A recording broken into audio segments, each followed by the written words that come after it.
අයිබෝන් ප්‍රේක්ෂක සහෝදරනි සුබ සන්ධ්‍යාවක්.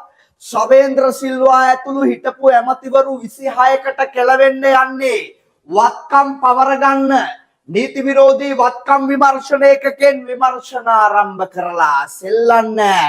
ශවේන්ද්‍ර සිල්වා යුද විරුවෙක් ඇත්ත. හරිද?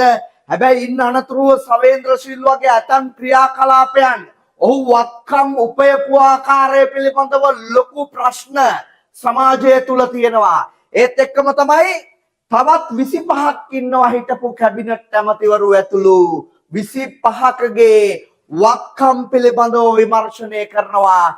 දැන් වත්කම් පවර ගන්න පුළුවන්. ඒකට අවශ්‍ය පනත නීතිය පාර්ලිමේන්තුවේදී වර්තමාන බහුජන නායකයාගේ නායකත්වයෙන් සම්මත කරගෙන තියෙන්නේ. හරිද?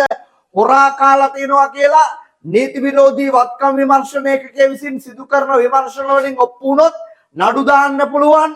ඉන්න අනතුරුව නඩු වලිනුත් ඔප්පු වුණොත් ඒ වත්කම් තියෙනවා නම් පවර ගන්නත් පුළුවන්. හරිද? එතකොට හිර දඬුවම වෙනම, සිර දඬුවම වෙනම, හොරකම කරලා තියෙනවා නම් නීතිය තුල දඬුවම් හම්බෙයි. නීති පොතේ තියෙන විදියට. හරිද? ඒත් එක්කම ඒ වත්කම් ආපහු පවර ගන්න පුළුවන්. සෙල්ලම් විපතක් නෙවෙයි වෙන්න යන්නේ. හරිද? හොරා කාලක් තියෙනවා, මහජන මුදල් මොන්කොල්ල කාලා තියෙනවා, නීති විරෝධීව අයථා වත්කම් උපයලා තියෙනවා කියලා ඔප්පු වුණොත් වත්කම් ටිකක් ගන්නවා. නීති පොතේ විදිහට සිර දඬුවමුත් හම්බෙනවා. කොච්චර හොඳද? සියවස් ගණන් අපි පැතුවේ මෙහෙම සමාජ ක්‍රමයක් නොවේද? හිතන්න, මේ රට බංකොලොත් වෙනවා. මේ රටේ සාමාන්‍ය පන්තියේ මිනිස්සුන් වේලක් කර වේලක් කෑවේ. හරිද? එහෙම තැනකට රටේ ආර්ථිකය මුන් ඇදලා දැම්මා. දැන් තමයි හුස්ම ගන්න මිනිස්සු. හරිද? එහෙම ඇදලා දාලා මුන් අපේ මහජන මුදල් මංකොල්ල කාලා තියෙනවා නම්. හරිද? ඒ මංකොල්ල කාපුවා දැන් පවර ගන්නවා. වර්තමාන බහුජන නායකයාට ඒ නීතිය සම්මත වුණා පාර්ලිමේන්තුවේ. දැන් නීති විරෝධී වත්කම් විමර්ශන කොට්ටාසය දැන් පවත්වනවා විමර්ශන. ශවේන්ද්‍ර සිල්වා ඇතුළු තවත් 25කගේ 26කගේ ශවේන්ද්‍ර සිල්වත් එක තවත් 26ක්. හරිද? සෙල්ලම් වැඩක් නෙවෙයි. ඔබ දන්නවද කවුද කියලා? හරිද? ඡායාරූපත් එක්කම පෙන්වන්න. හරිද? දැන් ශවේන්ද්‍ර සිල්වා ඔබ දන්නවා. තවත් ඉන්නවා 25ක් ඔබෙක් මගෙත් මහජන මුදල් මංකොල්ල කාපු බවට චෝදනා එල්ල වෙන. මුලින්ම ඉන්නේ රජ බඩක් මහින්ද යාපාබේ වර්ධන. දන්නවනේ, මාතර මිනිස්සුන්ගෙන් ඇහුවොත් කියයි මහින්ද යාපාබේ වර්ධන ගැන. හරිද? කතානායක කාලේ පාර්ලිමේන්තුවේ කෑමත් ගෙදර අරන් ගියපු එක. කතානායක නිල නිවසට ලැබෙන මුළු තැන්ගෙට ලැබෙන ආහාර පාන ගෙදර අරන් ගියපු එක. හරිද? එහෙම බඩක් තමයි මහින්ද යාපාබේ වර්ධන. මාතර මිනිස්සුන්ගෙන් ඇහුවනම් කියයි. හරිද? මිනිහා කතානායක වුණා. මිනිහාගේ අයියා මල්ලෝ, හරිද? මිනිහාගේ දරුවෝ ටික ළඟම සමීපතම ඥාතීන් ටිකට තමයි කතානායකවරයාගේ තනතුරු ටික දුන්නේ. හරිද? ලේකම්ලා නේද? හෙන දුසින් ගණන් පත් කරගත්තා. හරිද? එහෙම එකෙක් තමයි මේ මිනිහට වැඩ කරපු දේශපාලනිකව කොච්චර මාතර ළමයි ඉන්නේ නැද්ද නේද? රස්සාවක් දෙන්න.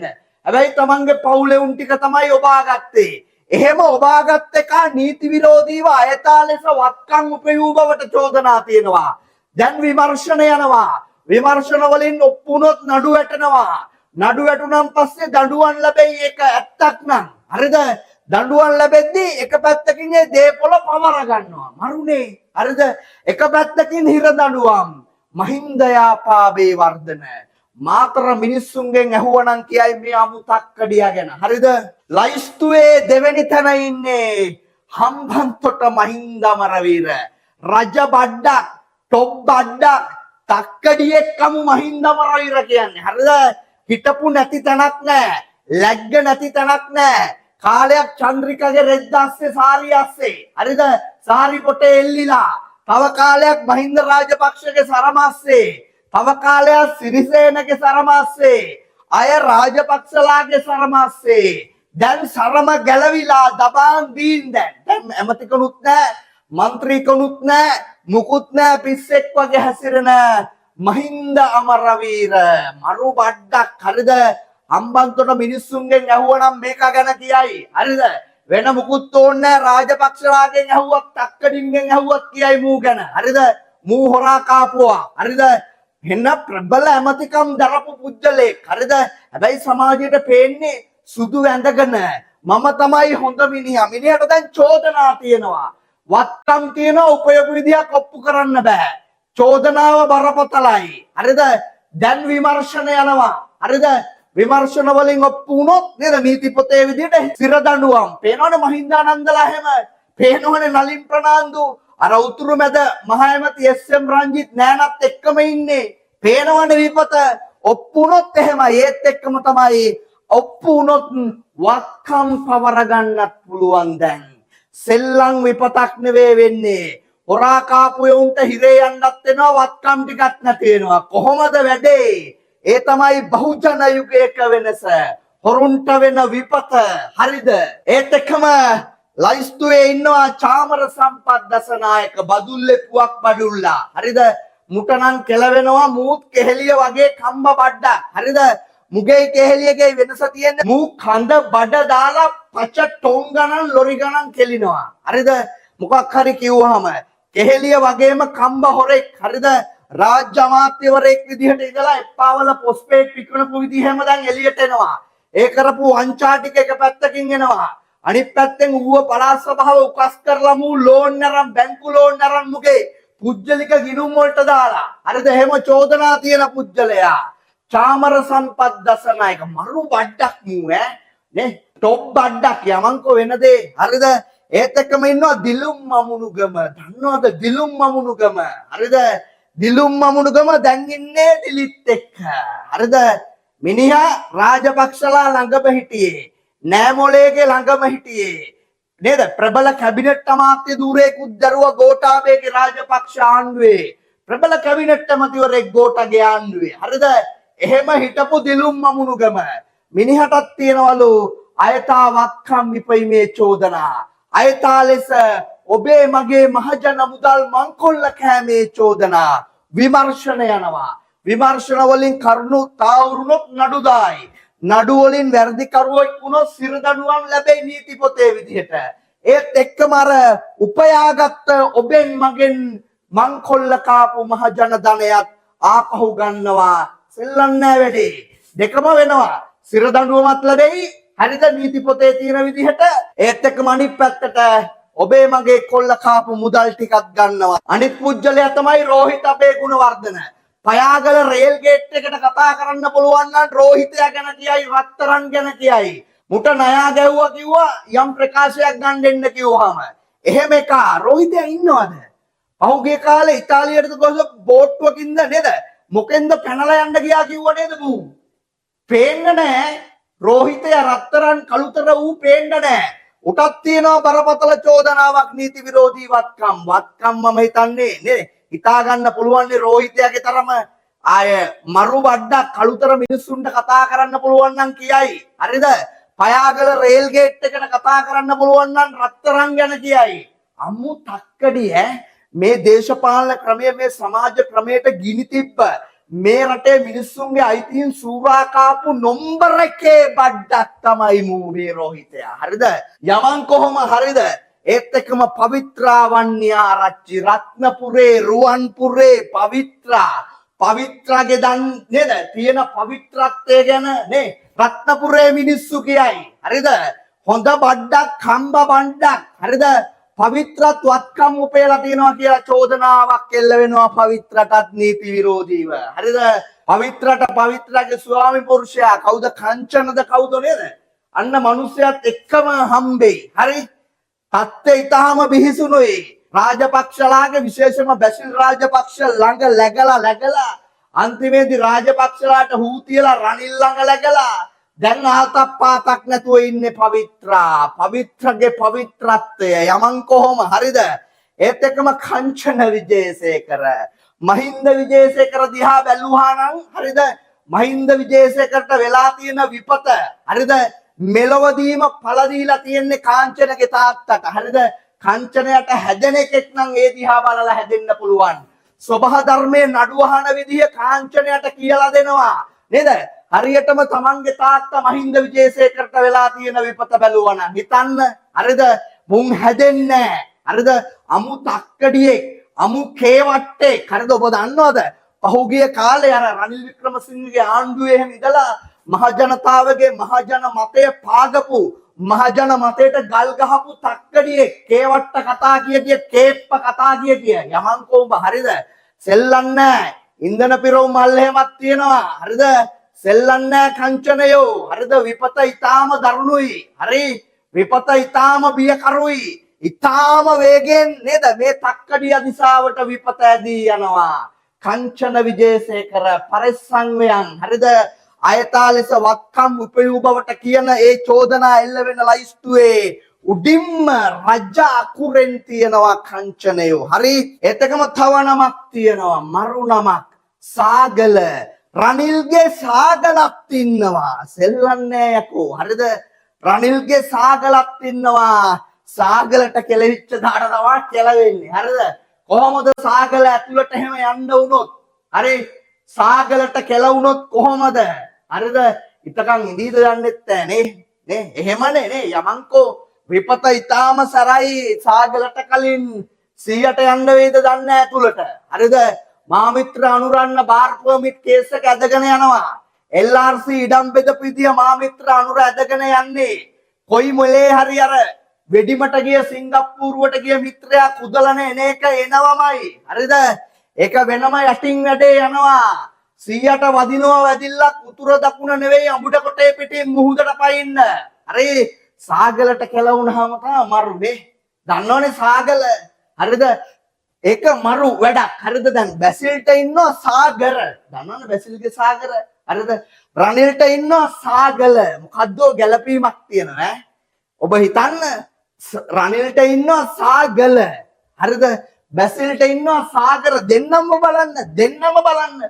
පිස්සු පූසෝ හරිද යන් කොහොම හරි ඒත් එකම තිස්ස කුට්ටි ආරච්චි වම්බටු කුට්ටි කියන නම තියෙනවා කුට්ටිට වෙන විපත හිතා ගන්න පුළුවන් හරිද කුට්ටිය දන්නවනේ තිස්ස කුට්ටි හරිද කුට්ටිගේ නමෙන් පස්සේ ඉන්නේ නියම බඩක් වජිරබේ වර්ධන කොටමෑන් 100 ළඟ ඉන්න වජිරය අමු තක්කඩියෙක් හරිද අමු ඩීල් කාරෙක් හරිද මේක මූණන් අනිවාර්යයෙන්ම මේ දඬුවම් ලැබිය යුතු පුද්ගලෙක් හරිද වජිරබේ වර්ධන කියන්නේ අමු තක්කඩියෙක් මේ ලාංකීය දේශපාලනයේ ඉන්න අමු ඩීල් කාරෙක් මුන්ට සබහදාමෙන් වදිනවා විමර්ශන යනවා අනිත් පුද්ගලයා තමයි මහේපාල හේරත් ඔය කනක හේරත්ගේ තාත්තා ඉන්නවනේ තාම ඉන්නවා ඔව් කනක හේරත්ගේ තාත්තා හරිද හැමදාම මහ ඇමති ඊට පස්සේ ආණ්ඩුකාර නියම බඩු රජ බඩු හරිද කෑගල්ල මිනිස්සුන්ගෙන් ඇහුවනම් කියයි අනිත් පුද්ගලයා අනුර ප්‍රියදර්ශනයාව ලැජ්ජා නැති එකෙක් හරිද විලිලා දැන් ඔය අනුර ප්‍රියදර්ශනය ආපලා හැම හොරු කියලා හොයන්න බෑනේ හරිද ඉන්න වෙනම එකක් හදාන හරිද දැන් ඔවුන්ට මේ චෝදනා එල්ල වෙනවා දැන් විමර්ශන යනවා දන්නවනේ අනුර ප්‍රියදර්ශනය ආපා අර පෙට්‍රෝලියම් එකේ සල්ලි වගේක් අරගෙන කුරුණෑගල ගම් වතුරට බඩු බෙදනවා කියලා තමන්ගේ මැතිවරණ ප්‍රචාරක යාන්ත්‍රණයට ඒ සල්ලි යොදාගත්තා කියලා තියෙන චෝදනාව බිරිඳ පුජ්‍යලික ලේකම් දෙන්නටම යනවා හරිද සෙල්ලන්නේ ඒත් එක්කම ආයතාවත්කම් ගැනත් කතාව යනවා අනුර ප්‍රියදර්ශනය ආපගෙන් යන්නේ මනුෂ්‍ය නානායක්කාර දන්නවනේ 100ගේ ගෝලයෙක්ගෙන් හොඳම ගෝලයෙක් අම්බා ගවේ අමු තක්කඩියෙක් හරිද මල්ලිත් එක්ක නේද එකතු වෙලා ඉවරලා තියෙන චෝදනාව ඔබ දන්නවනේ හරිද මනුෂ්‍යගේ මල්ලිට ලොකු චෝදනාවක් තියෙනවා අයියා විදේශ රැකියා ප්‍රවර්ධන ඇමති හරිද තරුණ තරුණියන්ගෙන් වෙනම සල්ලි අරගෙන රවට්ටලා රට යවනවා කියලා ඒ වෙන කතාවක් හැබැයි දැන් යන්නේ නීති විරෝධී වත්කම් පිළිබඳව විමර්ශන කොහොමද කතාව මේ 26 දෙනෙක් ඉන්නවා මේ ලයිස්තුවේ හරිද වඩිවේල් සුරේෂ් ඉන්නවා තුෂාර සංජීව පතිරණ කියලා පුජ්‍යලෙක් ඉන්නවා හර්ෂණ රාජකරුණා ගම්පහ පොරත් ඉන්නවා සමගි ජන බලවේගේ සජියගේ බඩකුත් ඉන්නවා හර්ෂණ රාජකරුණා ශානික්කෙන් රාශමානික් මප්පටසිරි පොරත් ඉන්නවා හරිද සහෝදර දෙමළ ජනතාවගේ විමුක්තිකාමියා විදියට ඉන්නේ ඒ අතර පිල්ලයන් ඉන්නවා ඒ වගේම තමයි එච්.එම්. චන්ද්‍රසේන කියලා තව පුජ්‍යලෙක් ඉන්නවා සාන්තෝ බේසේකර හිටපු മന്ത്രിවරයෙක් ඔහුත් ඉන්නවා මෙම දේශපාලඥයන් 25 දෙනාට සහ හමුදා ප්‍රධානියාට අයථා ඉපවීම සම්බන්ධයෙන් දේපොළවත්කම් විමර්ශනයක් මේ වන විට ක්‍රියාත්මක වෙනවා විමර්ශනයෙන් පසුව අධිකරණය වෙත ඉදිරිපත් කිරීමට නියමිතයි විමර්ශන කරුණු එතනින් එහාට අත්වෙන ඉරණම දරුණු වෙයි. හිතන්න හරිද ශවේන්ද්‍ර සිල්වා යුද වීරයෙක් ඇත්ත. හැබැයි කරලා තියෙන චෝදනාව බරපතලයි. හරිද? ඒ වගේම තමයි කංචන විජේසේකර මෙතන ඉන්න. හරිද? ඒ වගේම හිතන්න කංචන කියන්නේ මාර බඩුනේ. ඒ වගේම සාගල හරිද? වජිර හමු තක්කඩිය කියන්නේ වජිරයා කියන්නේ ආයෙකින් මේ ස්වභාව ධර්මයේ ඇත්තන්නම් දඬුවම් ලැබියම යුතුය වුන්. හරිද? සෙල්ලන්නේ හරිද? එහෙම රජ බඩු තමයි අය. අය කතා දෙකක් නැහැ. පවිත්‍රගේ පවිත්‍රත්වය අහන්න ඕන රත්නපුරෙන්. හරිද? එහෙම බඩු. හරිද? මහින්ද යාපලා කතානායකවරු විදිහට ඉඳලා. හරිද? ඒකෙත් හොරකම් කරපු චෝදනා තියෙනවානේ. කතානායකර නිල නිවසේ මුල්තැන්ගේ තිබ්බ ආහාර ටික පවා ගෙදර අරන් ගියා කියනවානේ. හරිද? එහෙම බඩු පාර්ලිමේන්තුවෙන් නේද තමන්ගේ 70 වර්ගයටම කන්න අරන් ගිහිල්ලා තියෙනවා. එහෙම බඩු. හරිද? රටේ මිනිස්සු තුන් වේලෙන් එක වේලක් කාලා මේ රටේ අහිංසක දෙමාපියන්ගේ දරුවන්ට අධ්‍යාපනය දෙන්න ක්‍රමයක් නැතුව පොට්ටි කරන් දෙන්න ක්‍රමයක් නැතුව අන්න වර්තමාන ආණ්ඩුවෙන් රුපියල් 5000ද 5000ද දෙනවා පොට්ටික ගන්න සපත්තු ජෝඩුව ගන්න දෙනවා නේද? එහෙම වර්තමාන ආණ්ඩුවෙන් කරනවා. හැබැයි මුන් එහෙම නෙවෙයි. හරිද? මුන් වෙන කෙලි කරේ යමව්කෝ ඔහම. හරිද? යමව්කෝ මේ පේනවනේ ලයිස්තුව. ආයේ මේවා ඊටාම වේගෙන් සිද්ධ වෙනවා. මේ කීප දෙනෙක් පමණයි. හරිද? තව එනවා. හරිද? තව එනවා කෙහෙලියලට එහෙම වෙන ඒවා තියෙනවා. ජොන්ස්ටන්ට්ලට එහෙම වෙන ඒවා තියෙනවා. යමල්ලක ඔහොම විපත ඊටාම බිහිසුණුයි. කෙහෙලියා මැණික් පතලුත් කරලා. දෙල්ලන්නේ හරි. කෙහෙලිය රඹුක් කැල්ල. අපි කියන්නම්කෝ ඊළඟට කතාව. හරිද? කෙහෙලියා මැණික් පතලුත් හාරලා. සෙල්ලන්නේ ත්‍රාඩ කල්ලියේ. හරිද? දැන් මේ කාරණා විමර්ශන වලින් අනතුරුව මේ 26 දෙනාට ශවේන්ද්‍ර සිල්වා ඇතුළු හිටපු ඇමතිවරු 26 දෙනාගේ කාරණා විමර්ශන වලින් තහවුරු වුණොත් නඩු පවරනවා. හරිද? ඊට පස්සේ නඩු වලින් නේද? වත්කම් හොරා කාපුවා ගන්නවා. හරිද? එහෙම කරලා තියනවා හොරා කාලා තියනවා. සිර දඬුවම් දෙකම. හරිද? මරේ මරු. හරි? ඒක තවත් එක්ක මේ හොරාවෙන් මේ තප්පරේ සමු ගන්නවා ඔබට සුබ සන්ධ්‍යාව.